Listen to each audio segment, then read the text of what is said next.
Nigar xanım, Nigar Ağcabədili, güzel günümüzün qonağıdır. Nigar xanımın her zaman musiqiləri xalqımız üçün sevimli olubdur. Her zaman necə deyərlər, istənilən olubdur. Qədir qiymət bilən elimiz obamız var olsun. Ve bu güzel xoş gündə, bu güzel məclisdə iştirak edən değerli Laçın övladı, Laçın oğlu, elə ilkin Laçınlı qardaşımı salamlayırım. Ve qəhrəman tərtərimi tərəmin edən Rozi tərtərini salamlayırım. Rozinin əlində gənc olmağına baxmayaraq xalqımızın çox sevgisini, hörmətini qazanmış, səsi ilə avazı ilə hörmət qazanmış bir sanatkarımızdır. Mən kim sevməsən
kardeşim.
bu sənətkarlarımızı bir ürəkdən almışlar.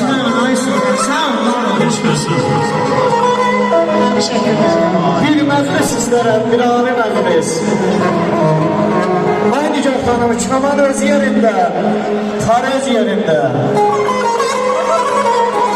Ahsaqqal danışa əhli hal olaq, namus söz yerində, arız yerində. Ocağı yaşanan onun adı bir. Meyvəni tanıdan dadı, tanıdan bir. İnsanı ucaldan onun adı bilir. Ay qeyrət öz yerində, arız yerində. Qeyrət öz yerində, arız yerində. Mübarək olsun.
Azerbaycanımız var olsun her zaman. Bayrağımız ucalarda olsun. Allah sizleri var etsin. Çok sağ olun. Çok sağ olun Nigar xanım.